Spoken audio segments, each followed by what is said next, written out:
বাস্তবায়ন করা আছে গণতন্ত্র ও মানবাধিকারের কথা, কিন্তু আমরা গতকাল দেখতে গেলাম পুলিশ আমার শিক্ষার্থী চালানো ধরেছে, তাকে কথা বলতে দিচ্ছে না।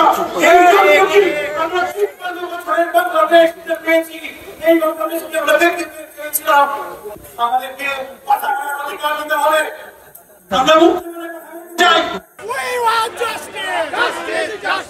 কোটা সংস্কার আন্দোলনকে কেন্দ্র করে শিক্ষক শিক্ষার্থীদের উপর হামলা, মামলা ও আটক শিক্ষার্থীদের মুক্তি এবং শিক্ষার্থীদের হত্যার বিচারের দাবিতে নিপীড়ন বিরোধী শিক্ষক সমাবেশ করেছে ঢাকা বিশ্ববিদ্যালয়ের শিক্ষক সহ অন্যান্য বিশ্ববিদ্যালয়ের শিক্ষকরা। বৃহস্পতিবার সকাল ১১টার দিকে বিশ্ববিদ্যালয়ের অপরাজেয় বাংলার সামনে এই সমাবেশ করেন তারা।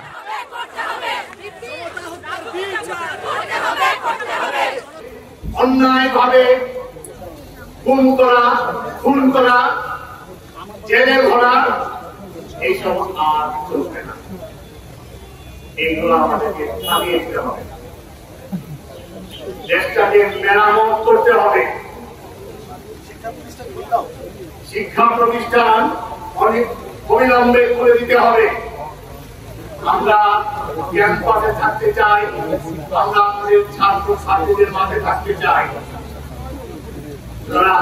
অন্যেরা যেমন বনে সুন্দর, শিক্ষকরা শিক্ষার্থীদের মাঝে সুন্দর, আমরা তাদের মাঝে থাকতে চাই। ক্যাম্পাসে কখনো সশস্ত্র বাহিনী, পুলিশ, আইন শৃঙ্খলা বাহিনী দেখতে চাই না।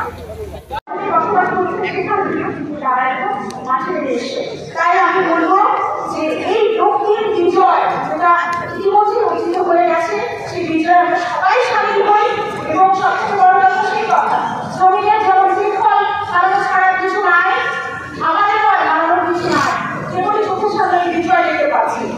আর দুটোই দিতে চাই, আপনারা যারা মিডিয়াতে আছেন তারা সকলেই একটু দায়িত্বশীল আচরণ করুন, যেটা সঠিক খবর সেটা নিয়ে, এবং আমি নিরাপত্তা বাহিনী যারা আছে সরকারি তাদেরকে বলতে চাই, আপনারা কাদেরকে গুলি করছেন, কাদের বুকে আপনারা গুলি করছেন, আপনারই ভাই, আপনারই সন্তান, আপনারই আত্মীয় স্বজন, আপনারা এই সচেতন বিরোধীদেরকে প্রশ্ন করুন।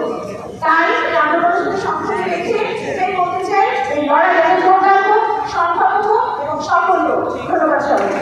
আমাদের সবাইকে 11 তারিখ রবিবার দিন 11টার সময় এইখানে আমাদের সাথে যোগ দেওয়ার জন্য ধন্যবাদ সবাই।